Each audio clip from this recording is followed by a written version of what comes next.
28वां पाप।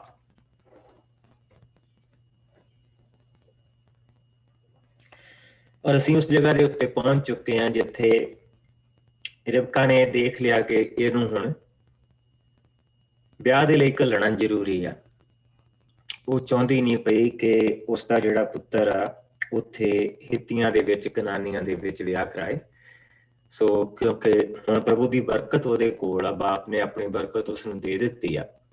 सो हुण उसने रिबका ने उसनूं घरों ਤੋਰ ਦਿੱਤਾ। सो आओ ਅਸੀਂ 1737 साल ਦੇ ਵਿੱਚ ਪਹੁੰਚ ਚੁੱਕੇ ਹਾਂ ਮਸੀਹ ਦੇ ਆਉਣ ਤੋਂ ਪਹਿਲਾਂ।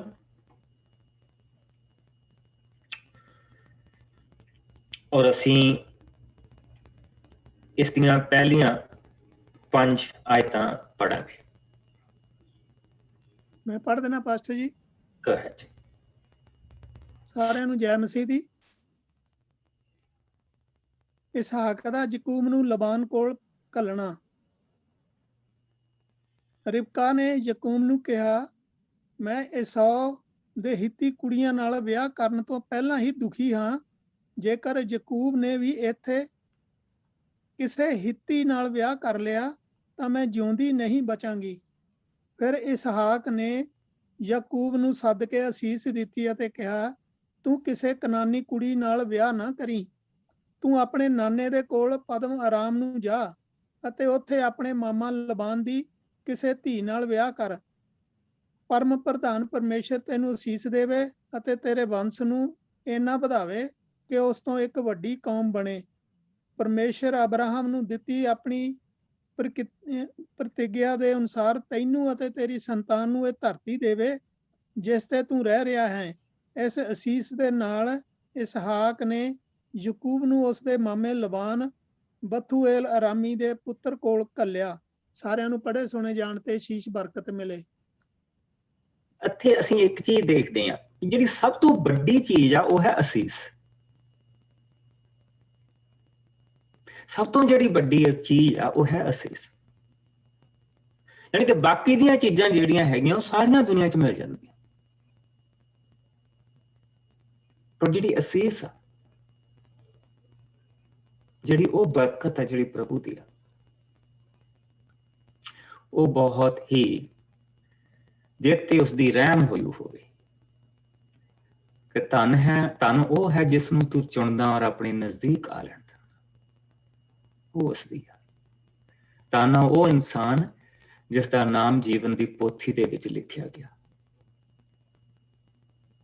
ਇਹ ਉਹਦੇ ਲਈ ਆ। ਕੀ ਏਸਾਓ ਦਾ ਵੰਸ਼ ਵਧਣਾ ਨਹੀਂ? ਬਹੁਤ ਵਧਣਾ। ਕੀ ਏਸਾਓ ਦੇ ਕੋਲ ਚੀਜ਼ਾਂ ਨਹੀਂ ਹੋਣੀਆਂ? ਏਸਾਓ ਦੇ ਕੋਲ ਬਹੁਤ ਕੁਛ ਹੋਣਾ। ਕਿਉਂਕਿ ਯਾਕੂਬ ਲੈ ਕੇ ਕੀ ਗਿਆ? ਮੂਵੀ ਦੇ ਵਿੱਚ ਸਾਨੂੰ ਦਿਖਾਉਂਦੇ ਤੇ ਵੱਧ ਤੋਂ ਵੱਧ ਜੇ ਲੈ ਕੇ ਗਿਆ ਹੋ ਤਾਂ ਇੱਕ ਗਧਾ ਜਾਂ ਇੱਕ ਊਂਠ ਲੈ ਕੇ ਗਿਆ ਹੋ, ਇਸ ਤੋਂ ਜ਼ਿਆਦਾ ਤਾਂ ਨਹੀਂ ਕੁਛ ਲੈ ਕੇ ਗਿਆ। ਲੇਕਿਨ ਪ੍ਰਭੂ ਨੇ ਉਸਨੂੰ ਬੇਸਿਕਲੀ ਅਬਰਾਹਮ ਦੇ ਕਬੀਲੇ ਦੇ ਵਿੱਚ ਜੋ ਸੀ, ਉਸਦੇ ਨਾਲ ਜਿਹੜੇ ਲੋਕ ਸੀ, ਜੋ ਸਾਰੇ ਨੌਕਰ ਸੀ, ਉਹ ਸਭ ਕੁਛ ਇਸਹਾਕ ਨੂੰ ਮਿਲਿਆ। ਉਹ ਸਾਰੀਆਂ ਚੀਜ਼ਾਂ, ਉਹ ਸਾਰੇ ਊਂਠ, ਸਾਰੀਆਂ ਭੇਡਾਂ, ਸਾਰੀਆਂ ਬੱਕਰੀਆਂ। ਔਰ ਦੇਖੋ ਪ੍ਰਭੂ ਇੱਥੋਂ ਇੱਕ ਕੰਮ ਹੋਰ ਕਰਨ ਲੱਗਾ, ਉਸਨੂੰ ਫੇਰ ਖਾਲੀ ਕਰਕੇ ਉਸਨੇ, ਯਾਨੀ ਕਿ ਇਸ ਲਾਈਨ ਨੂੰ ਉਹ ਬਾਰ-ਬਾਰ ਖਾਲੀ ਕਰਦਾ ਤੇ ਆਪ ਭਰਦਾ, ਖਾਲੀ ਕਰਦਾ ਤੇ ਆਪ ਭਰਦਾ, ਤਾਂ ਕਿ ਇਹਨਾਂ ਨੂੰ ਪਤਾ ਲੱਗੇ, ਇਸ ਚੀਜ਼ ਨੂੰ ਪਤਾ ਲੱਗੇ ਕਿ ਪ੍ਰਭੂ ਹੀ ਸਾਡਾ ਜਿਹੜਾ ਉਹੀ ਸਾਡਾ ਬਚਾਉਣ ਵਾਲਾ, ਉਹੀ ਸਾਨੂੰ ਸਾਰੀਆਂ ਚੀਜ਼ਾਂ ਦੇਣ ਵਾਲਾ, ਉਹੀ ਸਭ ਕੁਛ। ਸੋ ਪਹਿਲਾਂ ਉਸਨੇ ਅਬਰਾਹਮ ਨੂੰ ਆਪਣੇ ਘਰ ਤੋਂ ਤੋਰਿਆ, ਹੁਣ ਇਹਨੂੰ ਆਪਣੇ ਘਰ ਤੋਂ ਤੋੜਨ ਲੱਗਾ। ਸੋ ਅਸੀਂ ਵਚਨ ਦੇ ਵਿੱਚ ਦੇਖਦੇ ਹਾਂ ਕਿ ਇਹ ਚੀਜ਼ ਹੋ ਰਹੀ ਆ। ਸੋ ਅਸੀਂ ਹੁਣ ਅਗਲੀਆਂ 6 ਤੋਂ ਲੈ ਕੇ 9 ਆਇਤ ਤੱਕ ਅਸੀਂ ਛੱਡ ਦੇਣੀ, ਇੱਥੇ ਅਸੀਂ ਵਾਪਸ ਆਵਾਂਗੇ। ਸੋ ਆਓ 10 ਆਇਤ ਦੇ ਕੋਲ ਆ ਜਾਓ। 10 ਤੋਂ ਲੈ ਕੇ ਤੇ ਅਸੀਂ ਹੁਣ ਇਸ ਚੈਪਟਰ ਨੂੰ 22 ਤੱਕ ਦੇਖ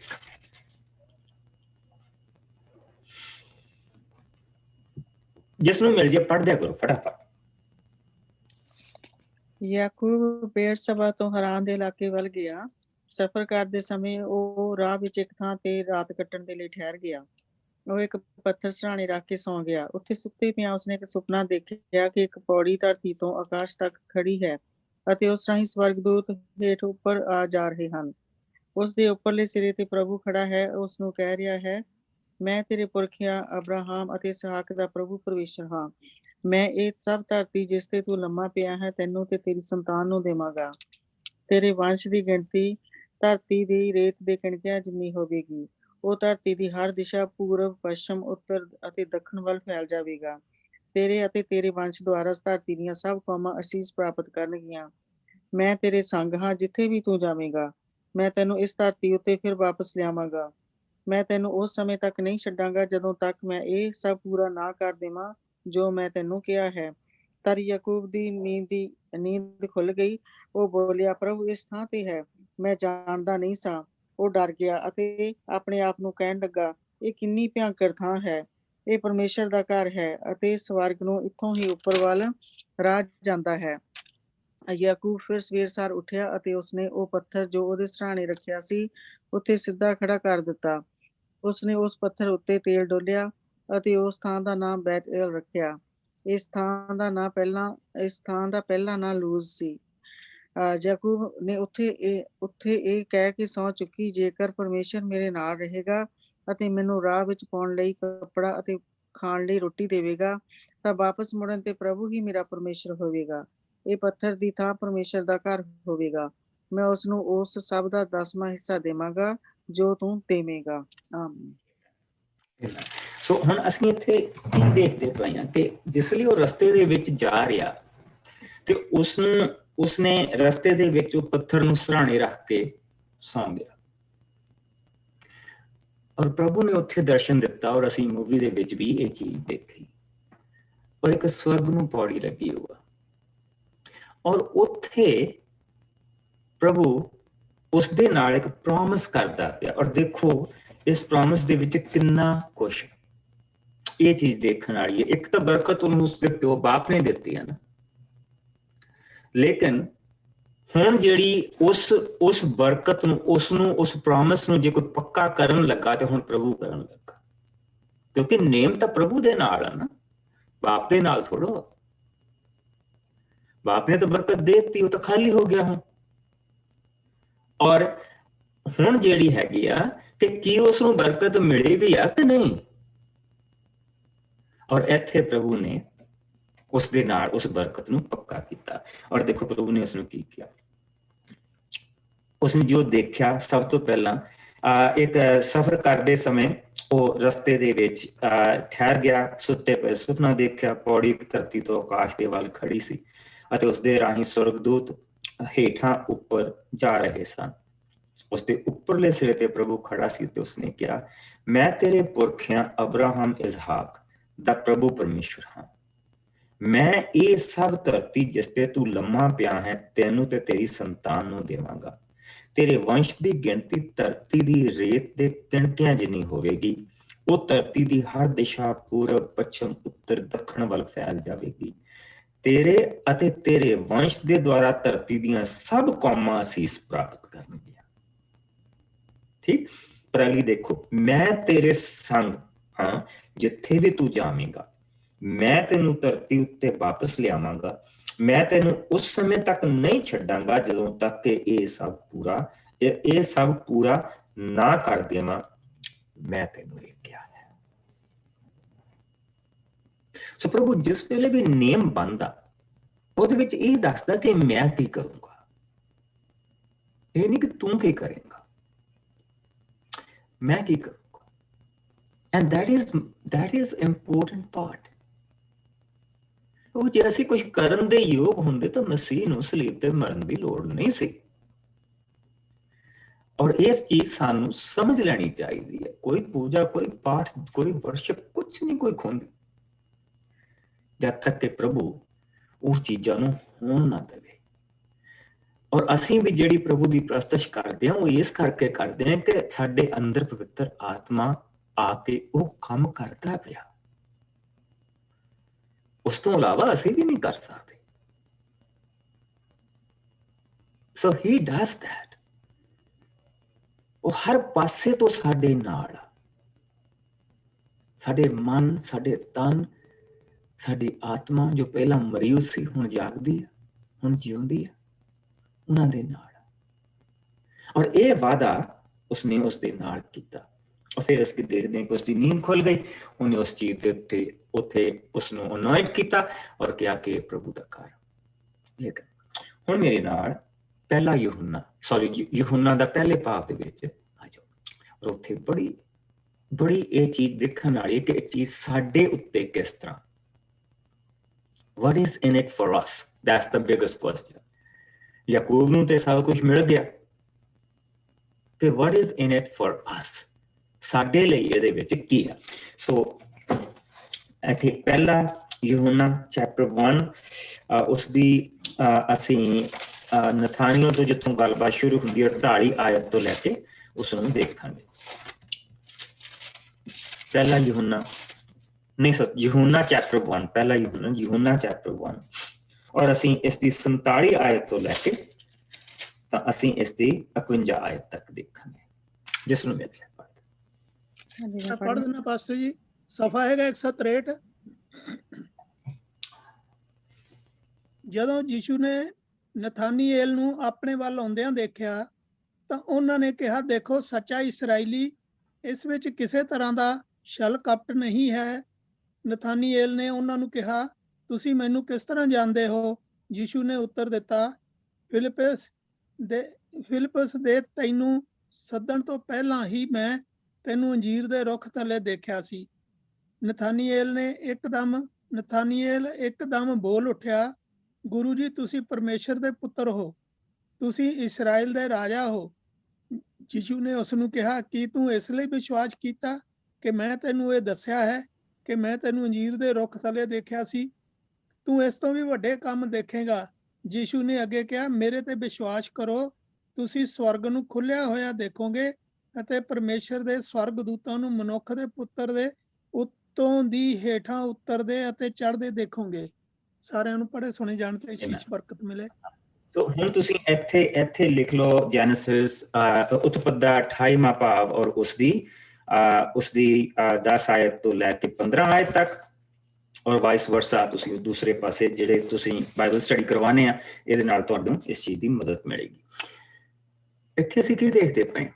ਪ੍ਰਭੂ ਯਿਸੂ ਮਸੀਹ ਨੂੰ ਸਾਰੀ ਚੀਜ਼ ਨਹੀਂ ਕਹਿਣੀ ਪਈ। ਉਹ ਜਿਹੜੇ ਬੈਠੇ ਹੋ ਆਲੇ ਦੁਆਲੇ ਉਹ ਯਹੂਦੀ ਆ, ਉਹਨਾਂ ਨੂੰ ਪਤਾ ਆ ਕਿ ਯਿਸੂ ਨੇ ਉਹਨਾਂ ਨੂੰ ਕੀ ਕਿਹਾ। ਔਰ ਯਿਸੂ ਮਸੀਹ ਨੇ ਇਹ ਕੋਈ ਗੱਲ ਬੜੀ ਸਧਾਰਨ ਜਿਹੀ ਨਹੀਂ ਕਹਿ ਦਿੱਤੀ। ਦੇਖੋ ਉਸਨੇ ਇਸ ਨੂੰ ਬੜੇ ਹੀ ਇੱਕ ਤੁਸੀਂ ਇਹ ਕਹਿ ਲਓ ਕਿ ਇੱਕ ਬੜੇ ਕੌਨਟੈਕਸਟ ਦੇ ਵਿੱਚ ਪ੍ਰਭੂ ਨੇ ਇਹ ਚੀਜ਼ ਕਹੀ ਆ ਉਹਨਾਂ ਨੂੰ। ਸੋ ਨਥਾਨੀਏਲ ਜਿਸ ਵੇਲੇ ਆਇਆ ਤੇ ਨਥਾਨੀਏਲ ਨੇ ਦੇਖ ਕੇ ਪ੍ਰਭੂ ਯਿਸੂ ਮਸੀਹ ਕਹਿ ਰਹੇ, ਦੇਖੋ ਇੱਕ ਸੱਚਾ ਇਜ਼ਰਾਈਲੀ। ਵਾਈ? ਕਿਉਂਕਿ ਉਹ ਇਜ਼ਰਾਈਲ ਦੀ ਕੌਮ ਦੇ ਲਈ, ਉਹਦੇ ਛੁਟਕਾਰੇ ਦੇ ਲਈ ਦੁਆ ਕਰਦਾ ਪਿਆ।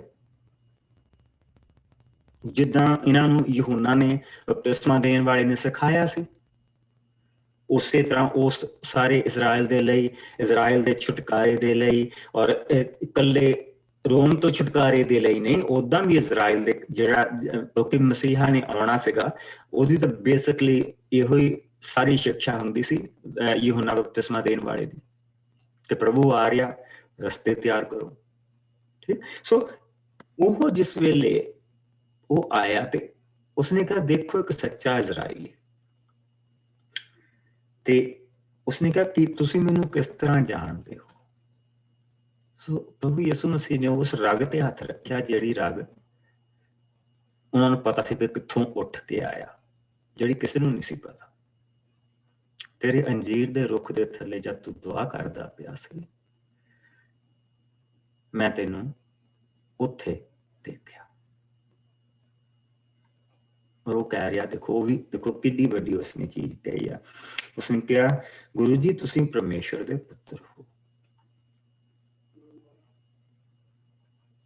ਤੁਸੀਂ ਪਰਮੇਸ਼ਵਰ ਦੇ ਪੁੱਤਰ ਹੋ, ਤੁਸੀਂ ਇਜ਼ਰਾਈਲ ਦੇ ਰਾਜਾ ਹੋ। ਯੂ ਆਰ ਦਾ ਮਸਾਇਆ।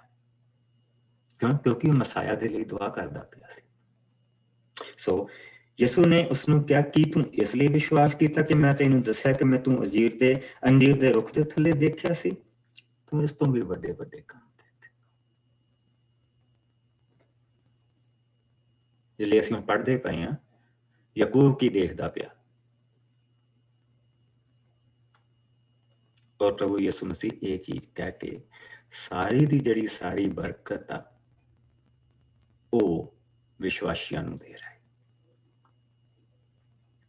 ਔਰ ਇਸ ਵਰਸ ਦੇ ਆਧਾਰ ਦੇ ਉੱਤੇ ਸੰਤ ਪੌਲ ਕਹਿ ਰਿਹਾ ਕਿ ਹੁਣ ਉਹ ਅਬਰਾਹਮ ਦੀ ਜਿਹੜੀ ਬਰਕਤ ਆ ਉਹ ਸਾਡੇ ਕੋਲ ਔਰ ਤੁਹਾਡੇ ਕੋਲ, ਤੁਸੀਂ ਜਿਨ੍ਹਾਂ ਨੇ ਵਿਸ਼ਵਾਸ ਕੀਤਾ ਤੁਹਾਡੇ ਕੋਲ। ਔਰ ਇਸ ਕਰਕੇ ਜਿਸ ਲਈ ਪ੍ਰਭੂ ਯਿਸੂ ਮਸੀਹ ਨੇ ਕਿਹਾ, ਤੂੰ ਮੇਰੇ ਤੇ ਵਿਸ਼ਵਾਸ ਕਰੋ, ਤੁਸੀਂ ਸਵਰਗ ਨੂੰ ਖੁੱਲਿਆ ਹੋਇਆ ਦੇਖੋਗੇ ਅਤੇ ਪਰਮੇਸ਼ਵਰ ਦੇ ਸਵਰਗ ਦੂਤਾਂ ਨੂੰ ਮਨੁੱਖ ਦੇ ਪੁੱਤਰ ਦੇ ਉੱਤੋਂ ਦੀ ਹੇਠਾਂ ਉਤਰਦੇ ਚੜ੍ਹਦੇ ਦੇਖੋਗੇ। ਕਿ ਜਿਹੜੀ ਸਵਰਗ ਨੂੰ ਜਿਹੜੀ ਪੌੜੀ ਆ ਉਹ ਮੈਂ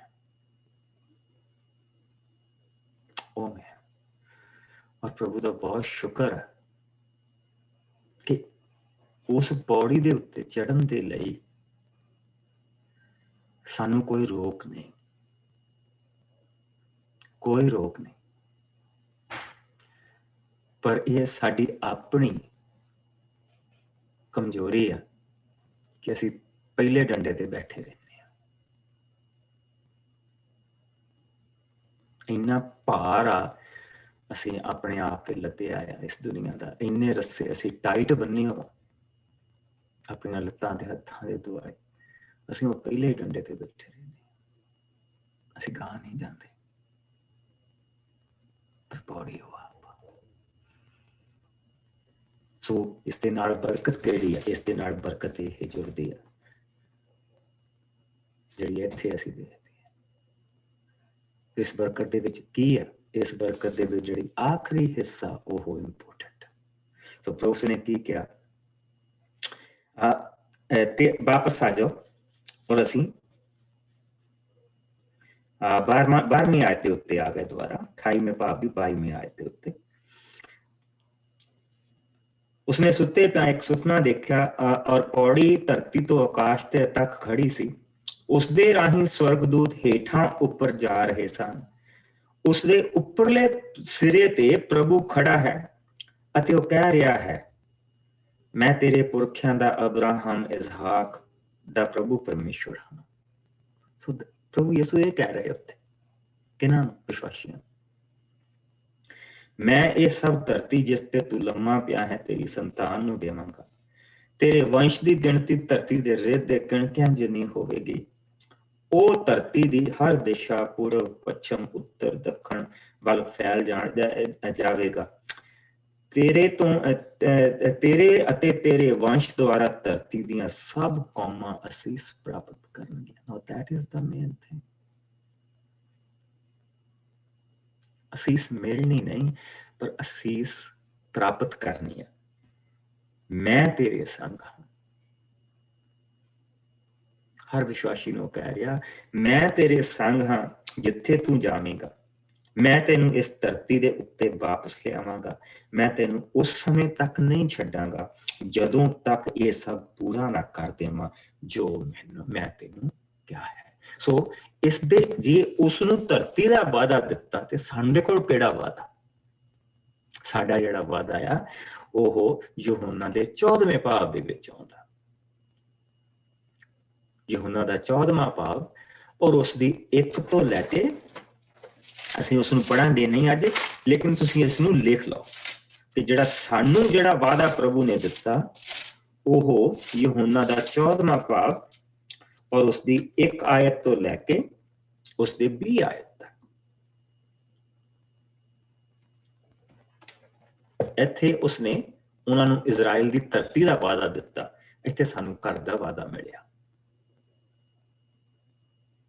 ਔਰ ਨਥਾਨੀਅਲ ਨੂੰ ਜਿਹੜੀ ਚੀਜ਼ ਪ੍ਰਭੂ ਨੇ ਕਹੀ ਆ ਉਸ ਦੇ ਰਾਹੀਂ ਸਾਨੂੰ ਇਹ ਬਰਕਤ ਪ੍ਰਾਪਤ ਹੁੰਦੀ ਹੈ। ਠੀਕ।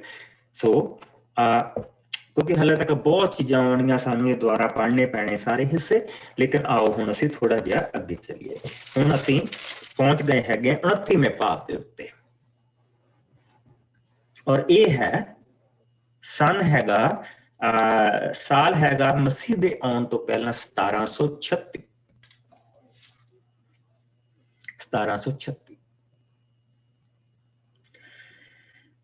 ਔਰ ਹੁਣ ਕਿਉਂਕਿ ਇਸਹਾਕ ਚਲਾ ਗਿਆ, ਹੁਣ ਜਿਹੜਾ ਉਸਦਾ ਭਰਾ ਆ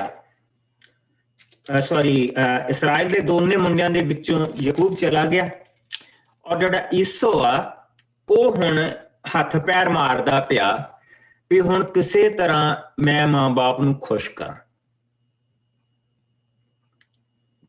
ਦੁਨਿਆਵੀ ਚੀਜ਼ਾਂ ਕੋ ਸਾਰੀਆਂ ਆ, ਲੇਕਿਨ ਤੁਸੀਂ ਇੱਥੇ ਦੇਖ ਸਕਦੇ ਆ ਕਿ ਜਿਸਲੇ ਇੱਕ ਵਾਰੀ ਬਰਕਤ ਹੱਥੋਂ ਨਿਕਲ ਜਾਂਦੀ ਹੈ ਫਿਰ ਬੰਦੇ ਦਾ ਹਾਲ ਕੀ ਹੁੰਦਾ। ਉਸਦੇ ਕੋਲ ਸਾਰਾ ਧਨ, ਉਸਦੇ ਕੋਲ ਬਾਪ ਧਨ ਹੈ,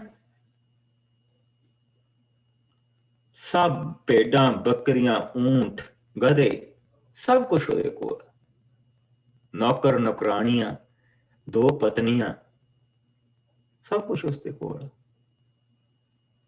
ਲੇਕਿਨ ਹੁਣ ਦੇਖੋ ਉਹ ਡੈਮੇਜ ਕੰਟਰੋਲ ਕਰਦਾ ਪਿਆ। ਸੋ 1736 ਦੇ ਵਿੱਚ ਉਸਨੇ ਉੱਥੇ ਉਹ ਪਹੁੰਚ ਚੁੱਕਾ ਆ ਤੇ ਈਸਾਓ ਹੁਣ ਆਹ ਕੰਮ ਕਰਦਾ ਪਿਆ, ਆਪਣੇ ਮਾਂ ਬਾਪ ਨੂੰ ਖੁਸ਼ ਕਰਨ ਦੀ ਕੋਸ਼ਿਸ਼ ਕਰਦਾ ਪਿਆ। ਸੋ ਹੁਣ ਇਸ ਨੂੰ ਅਸੀਂ 6 ਤੋਂ ਲੈ ਕੇ 9 ਤੱਕ ਦੇਖਾਂਗੇ, ਜਿਸ ਨੂੰ ਮਿਲ ਜਾਏ ਉਹ ਪੜ੍ਹੇ। 29 ਦਾ 6 ਤੋਂ ਲੈ ਕੇ 9 ਤੱਕ ਬਸ 28 ਦਾ ਇਸ ਛੱਡ ਦਿੱਤਾ ਸੀ ਹਿੱਸਾ। ਅੱਛਾ ਜੀ। ਅਸਾਉ ਨੇ ਦੇਖਿਆ ਕਿ ਉਸ ਦੇ ਪਿਤਾ ਨੇ ਯਾਕੂਬ ਨੂੰ ਅਸੀਸ ਦੇ ਕੇ ਪਦਨ ਆਰਾਮ ਨੂੰ ਘੱਲਿਆ ਹੈ ਕਿ ਉਹ ਜਾ ਕੇ ਵਿਆਹ ਕਰੇ, ਅਤੇ ਉਸਨੂੰ ਕਿਹਾ ਹੈ ਤੂੰ ਕਿਸੇ ਕਨਾਨੀ ਔਰਤ ਨਾਲ ਵਿਆਹ ਨਾ ਕਰਨਾ। ਉਸਨੂੰ ਇਹ ਵੀ ਪਤਾ ਲੱਗਾ ਕਿ ਯਾਕੂਬ ਨੇ ਆਪਣੇ ਮਾਤਾ ਪਿਤਾ ਦੀ ਆਗਿਆ ਮੰਨੀ ਹੈ ਅਤੇ ਉਹ ਪਦਨ ਆਰਾਮ ਨੂੰ ਚਲਾ ਗਿਆ ਹੈ। ਅਸਾਉ ਨੇ ਇਸੇ ਤਰ੍ਹਾਂ ਪਤਾ ਲਗਾ ਕਿ ਉਸਦੇ ਪਿਤਾ ਨੂੰ ਕਨਾਨੀ ਔਰਤਾਂ ਪਸੰਦ ਨਹੀਂ ਹਨ, ਇਸ ਲਈ ਉਹ ਅਬਰਾਹਮ ਦੇ ਪੁੱਤਰ ਇਸਮਾਇਲ ਕੋਲ ਗਿਆ ਅਤੇ ਜਾ ਕੇ ਉਸਦੀ ਧੀ ਅਹਿਲਤ ਨਾਲ ਵਿਆਹ ਕਰ ਲਿਆ। ਮਹਿਲਤ ਨੇ ਭਰਾ ਦਾ ਨਾਂ ਨਬਿਓਤ ਸੀ। ਅਸਾਉ ਦੀਆਂ ਪਹਿਲੇ ਵੀ ਹੋਰ ਪਤਨੀਆਂ ਸਨ। ਹੋਰ ਪਤਨੀਆਂ ਸਨ। ਸੋ ਹੁਣ ਉਸਨੂੰ ਬੇੜਕ ਹੋਣੀ ਸ਼ੁਰੂ ਹੋ ਗਈ, ਕਿਉਂਕਿ ਦੇਖੋ ਜੇ ਤਾਂ ਹੁਣ ਇੱਥੋਂ ਸਾਨੂੰ ਇੱਕ ਚੀਜ਼ ਸਮਝ ਆਉਂਦੀ ਹੈ, ਅਸੀਂ ਜਿਹੜੀਆਂ ਪ੍ਰਭੂ ਦੀਆਂ ਬਲੈਸਿੰਗਸ ਆ ਨਾ ਉਹ ਦੁਨਿਆਵੀ ਚੀਜ਼ਾਂ ਨੂੰ ਸਮਝਦੇ ਆ, ਦੁਨਿਆਵੀ ਅਹੁਦਿਆਂ ਨੂੰ ਸਮਝਦੇ ਆ, ਦੁਨਿਆਵੀ ਸਿਹਤ ਨੂੰ ਸਮਝਦੇ ਆ, ਜਿਹੜੀਆਂ ਚੀਜ਼ਾਂ ਨੂੰ ਅਸੀਂ ਛੂ ਸਕਦੇ ਹਾਂ ਅਸੀਂ ਉਹਨਾਂ ਨੂੰ ਕਰਦੇ ਹਾਂ। ਇਸ ਬੰਦੇ ਦੇ ਕੋਲ ਕੀ ਨਹੀਂ ਹੈਗਾ। ਇੱਕ ਚੰਗਾ ਸ਼ਿਕਾਰੀ ਆ, ਤਕੜਾ ਆ, ਸਾਰਾ ਕੁਛ ਜੋ ਕੁਛ ਬਾਪ ਦਾ ਉਹਦੇ ਕੋਲ ਆ, ਜੋ ਕੁਛ ਅਬਰਾਹਮ ਦਾ ਉਹ ਵੀ ਉਹਦੇ ਕੋਲ ਆ। ਕਿਹੜੀ ਚੀਜ਼ ਹੈ ਨਹੀਂ ਇਸ ਲਈ? 2 ਪਤਨੀਆਂ,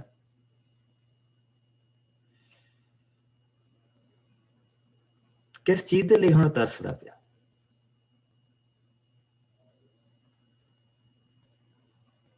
ਹੁਣ ਉਸ ਚੀਜ਼ ਦੇ ਲਈ ਤਰਸਦਾ ਪਿਆ ਕਿ ਜੋ ਅੱਖਾਂ ਨੇ ਦੇਖਿਆ ਨਹੀਂ, ਕੰਨਾਂ ਨੇ ਸੁਣਿਆ ਨਹੀਂ, ਔਰ ਜਿਹੜੀ ਚੀਜ਼ਾਂ ਅਸੀਂ ਕਦੀ ਸੋਚੀਆਂ ਵੀ ਨਹੀਂ, ਉਹ ਫਲ ਜਿਹੜੇ ਸਦਾ ਤੱਕ ਰਹਿੰਦੇ ਆ, ਜਿਹੜੇ ਕਾਇਮ ਰਹਿੰਦੇ ਆ, ਉਹ ਤਰਸ ਆ।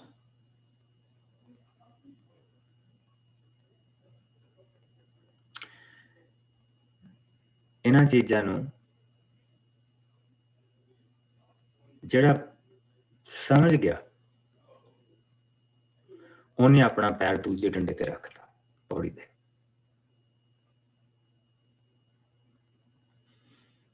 क्योंकि उसने बहुत सारा भार सुट दिता। उसने इस चीज का पता लग गया कि जे याकूब खाली होके जाके मुड़ के भर सकता तो वो तो दुनियावी चीज़ों तो प्रभु मुड़ के भी दे दिंदा। फिर असीस कह दिया की कुछ उस दूसरे डंडे के उत्ते, की कुछ उस तीसरे डंडे के उत्ते, की कुछ उस पौड़ी के चौथे डंडे ते।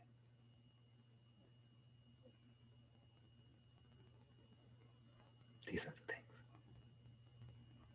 ये चीज़ां मैं नहीं रखती।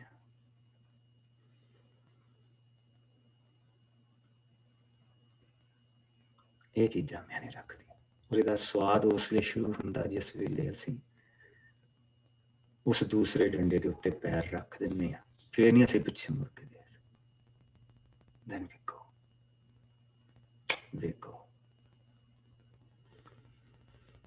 कि बहुते भार लाने भी नहीं सौखे, लथ जाते।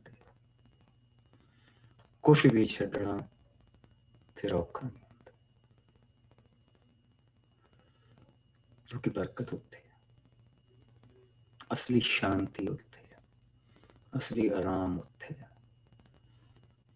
तड़फदा पिया ना जिद्दां मच्छी पानी तो बाहर तड़फदी हुंदी है, जिंदा बंदा साह तो बगैर तड़फदा। ਅਸੀਂ ਦੇਖਦੇ ਪਏ ਨਾ ਕੋਵਿਡ ਇੰਡੀਆ ਦੇ ਵਿੱਚ ਕੋਵਿਡ ਦੇ ਮਰੀਜ਼ਾਂ ਨੂੰ ਕਿੰਨਾ ਟੈਂਕ ਲੱਭਦੇ ਫਿਰਦੇ, ਸਾਹ ਲੈਣ ਨੂੰ ਤੜਫਦੇ ਪਏ, ਇਸ ਲਈ ਇਸ ਨੂੰ ਸਾਹ ਨਹੀਂ ਆ ਰਿਹਾ, ਤੜਫਦਾ ਪਿਆ।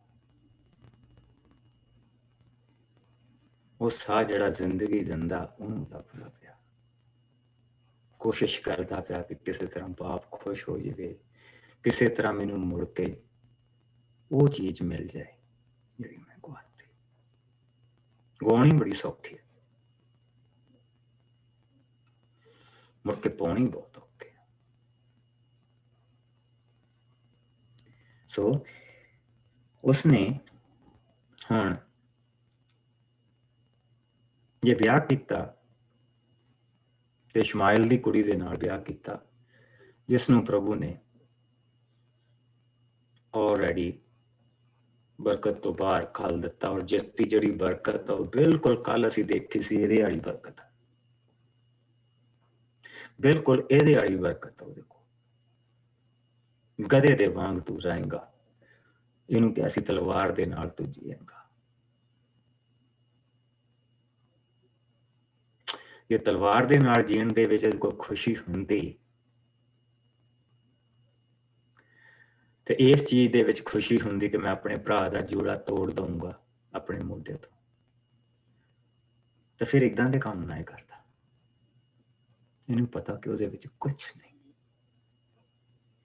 कख नहीं है उहदे विच।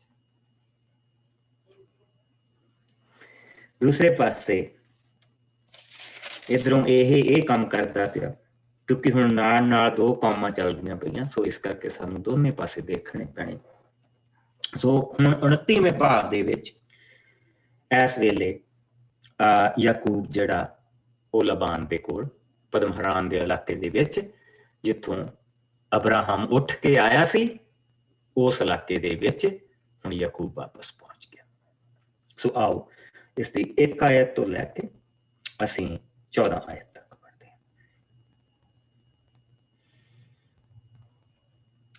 ਯਾਕੂਬ ਦਾ ਲਬਾਨ ਦੇ ਘਰ ਪਹੁੰਚਣਾ।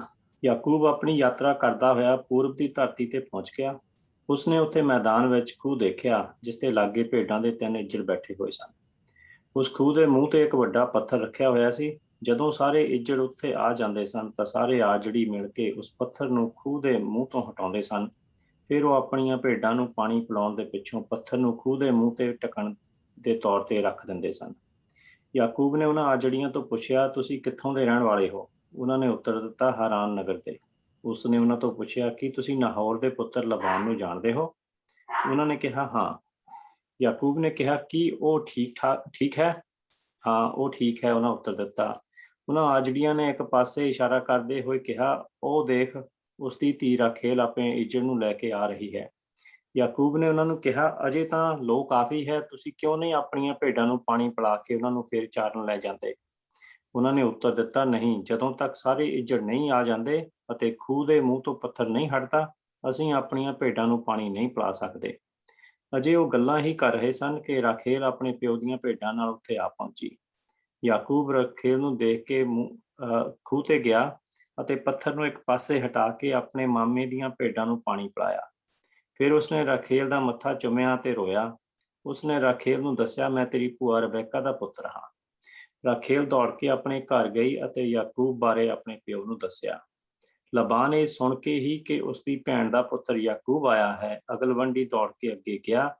ਉਸਨੇ ਯਾਕੂਬ ਨੂੰ ਜੱਫੀ ਵਿੱਚ ਲੈ ਕੇ ਚੁੰਮਿਆ ਤੇ ਉਸਨੂੰ ਆਪਣੇ ਘਰ ਲੈ ਆਇਆ। ਯਾਕੂਬ ਨੇ ਆਪਣੇ ਮਾਮੇ ਨੂੰ ਸਭ ਗੱਲਾਂ ਦੱਸੀਆਂ। ਲਬਾਨ ਨੇ ਉਸਨੂੰ ਕਿਹਾ, ਸੱਚਮੁੱਚ ਤੂੰ ਮੇਰੀ ਹੱਡੀ ਅਤੇ ਮਾਸ ਹੈ। ਯਾਕੂਬ ਆਪਣੇ ਮਾਮੇ ਕੋਲ ਪੂਰਾ ਮਹੀਨਾ ਠਹਿਰਿਆ। ਆਮੀਨ। ਸੋ ਪ੍ਰਭੂ ਦੇ ਵਚਨ ਦੇ ਵਿੱਚ ਦੇਖੋ, ਜਿਸ ਵੇਲੇ ਅਸੀਂ ਇਹ ਦੇਖਦੇ ਪਏ ਹਾਂ ਤੇ ਕਿਸ ਤਰ੍ਹਾਂ ਪ੍ਰਭੂ ਹੁਣ ਉਸਨੂੰ ਜਿਸ ਕੰਮ ਦੇ ਲਈ ਉਸਦੇ ਮਾਂ-ਬਾਪ ਨੇ ਘੱਲਿਆ ਸੀਗਾ, ਹੁਣ ਉਸਦੇ ਲਈ ਪ੍ਰਭੂ ਨੇ ਰਸਤੇ ਤਿਆਰ ਕਰਦਾ ਪਿਆ। ਸੋ ਉਹ ਪੱਥਰ ਦੇ ਉੱਤੇ ਹੁਣ ਜਿਹੜੀ ਮੇਨ ਚੀਜ਼ ਦੇਖਣ ਵਾਲੀ ਆ ਨਾ, ਉਹ ਇਹ ਆ ਕਿ ਦੇਖੋ ਸੋਹਣੀ ਕੁੜੀ ਦੇਖ ਕੇ ਮੁੰਡੇ 'ਚ ਕਿੰਨੀ ਤਾਕਤ ਆ। ਉਹ ਅੱਜ ਇੱਥੇ ਧਿਆਨ ਦੇ ਨਾਲ ਦੇਖੋ, ਬਹੁਤ ਵੱਡਾ ਪੱਥਰ ਉਹਨਾਂ ਨੇ ਉੱਤੇ ਰੱਖਿਆ ਹੁੰਦਾ ਸੀ ਔਰ ਸਾਰੇ ਆਜੜੀ ਮਿਲ ਕੇ ਉਸ ਪੱਥਰ ਨੂੰ ਪਰਾਂ ਹਟਾਉਂਦੇ ਸੀ। ਪਰ ਜਿਸ ਵੇਲੇ ਉਸਨੇ ਰਬੈਕਾ ਨੂੰ ਜਿਸ ਵੇਲੇ ਉਸਨੇ ਰੇਚਲ ਨੂੰ ਦੇਖਿਆ, ਰਾਖੇਲ ਨੂੰ ਦੇਖਿਆ, ਤਾਂ ਉਸਨੇ ਇਕੱਲੇ ਨੇ ਉਹ ਪੱਥਰ ਪਰਾਂ ਕੱਢ ਤੇ ਸਾਰੀਆਂ ਭੇਡਾਂ ਨੂੰ ਉਸਨੇ ਪਾਣੀ ਪਿਲਾਇਆ। ਔਰ ਉਹ ਫਿਰ ਉਸਨੂੰ ਆਪਣੇ ਬਾਪ ਲਬਾਨ ਦੇ ਕੋਲ ਲੈ ਗਈ। ਔਰ ਫਿਰ ਉਹ ਯਾਕੂਬ ਉੱਥੇ, ਅਸੀਂ ਵਚਨ ਦੱਸਦਾ ਕਿ ਉੱਥੇ 1 ਮਹੀਨਾ, ਪੂਰੇ ਦਾ ਪੂਰਾ 1 ਮਹੀਨਾ ਰਿਹਾ। ਔਰ ਹੁਣ ਅਸੀਂ ਇਸ ਦੇ ਵਿਆਹ ਦਾ ਜਿਹੜਾ ਹੈਗਾ ਉਹ ਦੇਖਣਾ। ਸੋ ਹੁਣ ਅਸੀਂ ਬੇਸਿਕਲੀ 15 ਤੋਂ ਲੈ ਕੇ ਹੁਣ ਕੋਈ ਜਾਣਾ 30 ਤੱਕ ਪੜ੍ਹ ਦੋ। ਔਰ ਅੱਜ ਅਸੀਂ ਸਿਰਫ ਇੰਨਾ ਹੀ ਪੜ੍ਹਾਂਗੇ। ਲਾਬਾਨ ਨੇ ਯਾਕੂਬ ਨੂੰ ਕਿਹਾ, ਤੂੰ ਮੇਰਾ ਸਮਝਦੀ ਹੈ ਕਿ ਕਿਸੇ ਕਾਰਨ ਤੂੰ ਮੁਫਤ ਹੀ ਮੇਰਾ ਕੰਮ ਕਰੇਗਾ। ਤੂੰ ਦੱਸ ਕਿ ਤੇਰੀ ਮਿਹਨਤ ਦੇ ਬਦਲੇ ਕੀ ਦਿੱਤਾ ਜਾਵੇ। ਲਾਬਾਨ ਦੀਆਂ 2 ਧੀਆਂ ਸਨ। ਵੱਡੀ ਦਾ ਨਾਂ ਲੇਹਾ ਅਤੇ ਛੋਟੀ ਦਾ ਨਾਂ ਰਾਖੇਲ ਸੀ। ਰਾਖੇਲ ਦੇਖਣ ਵਿੱਚ ਸੁੰਦਰ ਸੀ, ਪਰ ਲੇਹਾ ਚੁੰਨੀ ਸੀ। ਯਾਕੂਬ ਨੇ ਲਾਬਾਨ ਨੂੰ ਕਿਹਾ, ਮੈਂ ਤੇਰੀ ਛੋਟੀ ਧੀ ਲਈ 7 ਸਾਲ ਤੇਰੀ ਸੇਵਾ ਕਰਾਂਗਾ। ਯਾਕੂਬ ਰਾਖੇਲ ਨੂੰ ਪਿਆਰ ਕਰਦਾ ਸੀ। ਲਾਬਾਨ ਨੇ ਉੱਤਰ ਦਿੱਤਾ, ਹਾਂ ਠੀਕ ਹੈ, ਆਖਰ ਰਾਖੇਲ ਦਾ ਮੈਂ ਕਿਸੇ ਪਰਾਏ ਆਦਮੀ ਨਾਲ ਵਿਆਹ ਹੀ ਕਰਨਾ ਹੈ, ਇਸ ਲਈ ਇਹ ਚੰਗਾ ਹੈ ਕਿ ਉਸ ਨੂੰ ਮੈਂ ਤੈਨੂੰ ਹੀ ਦੇਵਾਂ। ਯਾਕੂਬ ਨੇ ਪੂਰੇ 7 ਸਾਲ ਲਾਬਾਨ ਦੀ ਰਾਖੇਲ ਲਈ ਸੇਵਾ ਕੀਤੀ, ਜੋ ਉਸ ਨੂੰ ਰਾਖੇਲ ਦੇ ਪਿਆਰ ਕਾਰਨ ਕੁਝ ਦਿਨ ਹੀ ਲੱਗੇ। ਤਦ ਯਾਕੂਬ ਨੇ ਲਾਬਾਨ ਨੂੰ ਕਿਹਾ, ਰਾਖੇਲ ਦਾ ਮੇਰੇ ਨਾਲ ਵਿਆਹ ਕਰ, ਮੇਰੇ 7 ਸਾਲ ਖਤਮ ਹੋ ਚੁੱਕੇ ਹਨ। ਲਾਬਾਨ ਨੇ ਆਪਣੇ ਸਭ ਸਾਕ ਸੰਬੰਧੀਆਂ ਨੂੰ ਸੱਦ ਕੇ ਵਿਆਹ ਭੋਜ ਦਿੱਤਾ। ਤਰਕਾਲਾਂ ਹੋਣ ਤੇ ਲਾਬਾਨ ਆਪਣੀ ਵੱਡੀ ਧੀ ਲੇਹਾ ਨੂੰ ਲੈ ਕੇ ਯਾਕੂਬ ਕੋਲ ਗਿਆ ਅਤੇ ਯਾਕੂਬ ਨੇ ਉਸ ਨਾਲ ਸੰਗ ਕੀਤਾ। ਲਾਬਾਨ ਨੇ ਆਪਣੀ ਦਾਸੀ ਜ਼ਿਲਫਾ ਲੇਹਾ ਨੂੰ ਦਿੱਤੀ ਕਿ ਉਹ ਉਸ ਦੀ ਦਾਸੀ ਬਣੇ। ਅਗਲੀ ਸਵੇਰ ਯਾਕੂਬ ਨੂੰ ਜਦੋਂ ਪਤਾ ਲੱਗਾ ਕਿ ਉਸ ਕੋਲ ਰਾਤ ਸਮੇਂ ਲੇਹਾ ਸੀ, ਤਾਂ ਉਸਨੇ ਲਾਬਾਨ ਨੂੰ ਕਿਹਾ, ਤੂੰ ਮੇਰੇ ਨਾਲ ਧੋਖਾ ਕਿਉਂ ਕੀਤਾ? ਕੀ ਮੈਂ ਰਾਖੇਲ ਦੇ ਲਈ ਤੇਰੀ ਸੇਵਾ 7 ਸਾਲ ਨਹੀਂ ਕੀਤੀ ਸੀ? ਲਾਬਾਨ ਨੇ ਉੱਤਰ ਦਿੱਤਾ, ਸਾਡੇ ਦੇਸ਼ ਦਾ ਰਿਵਾਜ ਹੈ ਕਿ ਪਹਿਲੇ ਵੱਡੀ ਲੜਕੀ ਦਾ ਵਿਆਹ ਹੋਵੇ ਤਾਂ ਹੀ ਛੋਟੀ ਦਾ ਹੋ ਸਕਦਾ ਹੈ। ਤੂੰ ਪਹਿਲੇ ਇਸ ਦੇ ਵਿਆਹ ਦਾ ਸੱਤਾ ਪੂਰਾ ਕਰ, ਤਾਂ ਫਿਰ ਅਸੀਂ ਛੋਟੀ ਵੀ ਤੈਨੂੰ ਦੇ ਦੇਵਾਂਗੇ। ਉਸ ਦੇ ਬਦਲੇ ਵੀ ਤੈਨੂੰ 7 ਸਾਲ ਹੋਰ ਮੇਰੀ ਸੇਵਾ ਕਰਨੀ ਹੋਵੇਗੀ। ਯਾਕੂਬ ਇਹ ਕਰਨਾ ਮੰਨ ਗਿਆ। ਇਸ ਲਈ ਲਾਬਾਨ ਨੇ ਆਪਣੀ ਛੋਟੀ ਲੜਕੀ ਦਾ ਵਿਆਹ ਵੀ ਉਸ ਨਾਲ ਕਰ ਦਿੱਤਾ। ਲਾਬਾਨ ਨੇ ਆਪਣੀ ਦਾਸੀ ਬਿਲਹਾਲ ਨੂੰ ਕਹਿ ਦਿੱਤਾ ਕਿ ਉਹ ਉਸ ਦੀ ਦਾਸੀ ਬਣ ਕੇ ਰਹੇ। ਯਾਕੂਬ ਨੇ ਰਾਖੇਲ ਨਾਲ ਵੀ ਸੰਗ ਕੀਤਾ। ਉਹ ਰਾਖੇਲ ਨੂੰ ਲੇਹਾ ਨਾਲੋਂ ਅਧਿਕ ਪਿਆਰ ਕਰਦੀ ਸੀ। ਸੋ ਹੁਣ ਅਸੀਂ ਇੱਥੇ ਇਹ ਦੇਖਦੇ ਪਏ ਹਾਂ, ਕਿਉਂਕਿ ਲਾਬਾਨ ਨੂੰ ਉਹਨਾਂ 7 ਸਾਲਾਂ ਦੇ ਵਿੱਚ ਬਰਕਤ ਬਹੁਤ ਮਿਲੀ। ਪ੍ਰਭੂ ਨੇ ਉਹਦੇ ਇੱਜੜ ਬਹੁਤ ਵਧਾਈ ਔਰ ਬੇਸਿਕਲੀ ਇੱਜੜ ਹੀ ਉਹਨਾਂ ਦੀ ਕਮਾਈ ਹੁੰਦੀ ਸੀ। ਇੱਥੋਂ ਉਹਨਾਂ ਦੀ ਵੈਲਥ ਜਾਣੀ ਜਾਂਦੀ ਸੀ, ਉਹ ਕਿੰਨੇ ਧਨੀ। ਪ੍ਰਭੂ ਨੇ ਉਸਨੂੰ ਬਹੁਤ ਬਰਕਤ ਦਿੱਤੀ ਯਾਕੂਬ ਦੇ ਕਰਕੇ। ਔਰ ਜਿਸ ਵੇਲੇ ਉਹ उसदे नाल उसने वादा किया सी कि मैं 7 साल तेरे लिए काम करूंगा मेरे रेचल दे लिए। तो उसने देखा, लबान ने भी ਇਹਦੇ ਵਿੱਚ ਇੱਕ ਚੀਜ਼ ਦੇਖੀ ਕਿ ਇਹ ਯੂ نو ਵਟ ਇਹ ਪ੍ਰਭੂ ਦਾ ਹੱਥ ਇਹਦੇ ਉੱਤੇ ਹੈ। ਸੋ ਇਸ ਤੋਂ ਪਹਿਲਾਂ ਕਿ ਮੈਂ ਆਪਣੀ ਵੱਡੀ ਧੀ ਦੇ ਲਈ ਕਿਸੇ ਨੂੰ ਲੱਭਾਂ ਤਾਂ ਕਿਉਂ ਨਾ ਇਸ ਨੂੰ 7 ਸਾਲ ਹੋਰ ਬੰਨਿਆ ਜਾਏ, ਉਹਦੇ ਨਾਲ ਪਿਆਰ ਕਰਦਾ। ਦੇਖੋ ਕਿ ਬਹੁਤ ਚਲਾਕ ਹਲਵਾ, ਬਹੁਤ ਚਲਾਕ। ਕੱਲ ਨੂੰ ਲਬਾਨ ਦੇ ਬਾਰੇ ਅਸੀਂ ਪਿੱਛੇ ਜਾ ਕੇ ਥੋੜੀ ਜਿਹੀ ਚੀਜ਼ ਹੋਰ ਦੇਖਾਂਗੇ, ਉੱਥੋਂ ਸਾਨੂੰ ਪਤਾ ਲੱਗੂ ਉਹ ਕਿੰਨਾ ਚਲਾਕ ਆਦਮੀ। ਕੱਲ ਨੂੰ ਅਸੀਂ ਲਬਾਨ ਦੇ ਪਰਸੋਂ ਲਬਾਨ ਦੇ ਉੱਤੇ ਧਿਆਨ ਦੇਵਾਂਗੇ। ਔਰ ਉਸਨੇ ਦੇਖਿਆ ਕਿ ਇਹਨੂੰ 7 ਸਾਲ ਦੇ ਲਈ ਹੋਰ ਫਸਾਇਆ। ਸੋ ਉਸਨੇ ਉਹਦਾ ਵਿਆਹ ਲਿਆ ਨੇ ਕਰ ਦਿੱਤਾ। ਨਾਲੇ ਉਹਨੇ ਕਹਿਤਾ, ਜਿਸ ਲਈ ਉਹਨੇ ਸਵੇਰੇ ਉੱਠ ਕੇ ਦੇਖਿਆ ਕਿ ਇਹ ਤਾਂ ਰੇਚਲ ਨੇ, ਤਾਂ ਉਸਨੇ ਕਿਹਾ ਕਿ ਨਹੀਂ ਵੀ ਸਾਡੇ ਨਹੀਂ ਇਹ ਰਿਵਾਜ, ਅਸੀਂ ਪਹਿਲਾਂ ਵੱਡੀ ਧੀ ਦਾ ਵਿਆਹ ਕਰਦੇ ਤੇ ਛੋਟੀ ਦਾ ਕਰਦੇ। ਏਦਾਂ ਕਰਦੇ ਵੀ ਤੇਰਾ ਮੈਂ ਛੋਟੀ ਦੇ ਨਾਲ ਵੀ ਹੁਣੇ ਕਰ ਦਿੰਦਾ ਵਿਆਹ, ਤੇ ਤੂੰ 7 ਸਾਲ ਮੇਰੇ ਲਈ ਹੋਰ ਕੰਮ ਕਰ। ਪਰ ਵਿੱਚ ਜਿਹੜਾ ਰੀਜ਼ਨ ਇਹ ਹੈ ਕਿ ਇਹ 7 ਸਾਲ ਕਮ ਸੇ ਕਮ ਅਗਲੇ 7 ਸਾਲ ਹੀ ਮੇਰੇ ਕੋਲ ਹੋਰ ਰਹੇ।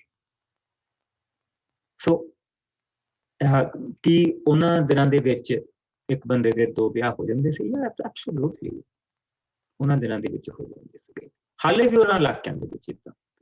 So that is not new.